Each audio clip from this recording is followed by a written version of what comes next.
Et est-ce que c'est possible qu'un bébé allaité soit allergique au lait de sa maman? Oui, ça existe. C'est beaucoup plus rare. Il faut savoir que globalement, l'allergie aux protéines de lait de vache, elle a une prévalence, c'est-à-dire l'importance dans la population générale, elle est jugée de 2 à 3%. Chez les nourrissons, il y a 2 à 3% de bébés qui sont allergiques aux protéines de lait de vache. Quand on prend une population d'allergiques alimentaires, quel que soit l'aliment, cette proportion monte entre 29 et 30% selon les études. Donc la protéine de lait de vache représente un allergène majeur chez les moins de 1 an. Et donc l'allergie aux protéines de lait de vache via le lait de mère existe, mais elle ne représente que 0,5% quand on prend l'ensemble des enfants allergiques aux protéines de lait de vache. Donc voilà, elle est plus rare, mais ça existe. Et en général, c'est une symptomatologie qui chronologiquement est un petit peu particulière.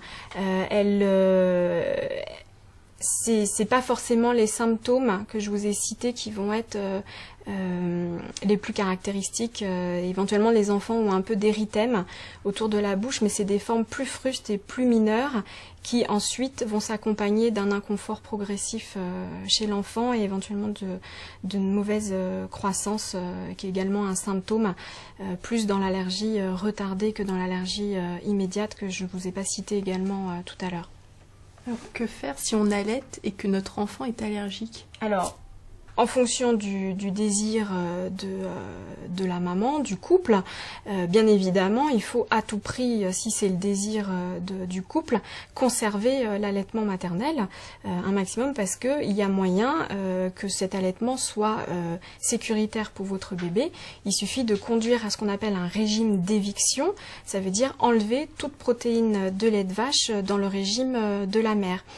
Bien évidemment, il faut absolument faire attention aux apports calciques de la mère et donc elle doit bénéficier d'une supplémentation en calcium par la bouche du calcium qu'elle prend tous les jours parce que on va la couper de tout apport calcique.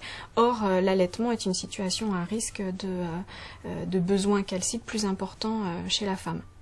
Et en cas d'allaitement mixte? Alors c'est tout à fait possible. On fait la même chose chez la maman, c'est-à-dire qu'on fait un régime d'éviction chez la mère. En général, on parle de régime d'éviction strict. Bien évidemment, en général, tout ce qui est juste trace de lait dans le cadre d'allaitement est complètement toléré par le nourrisson. Donc il faut vraiment faire un régime, mais pas enlever les traces initialement, parce que sinon les mamans dans les régimes ne s'en sortent pas. Et puis à côté de ça, quand il y a besoin de compléments au tété ou si c'est une alternance entre les tétés et les prises de biberon ou par exemple ne serait-ce qu'au cours du sevrage, on utilise à ce moment-là un hydrolysa de la catégorie spécifique comme je vous ai détaillé précédemment. Mais c'est tout à fait possible.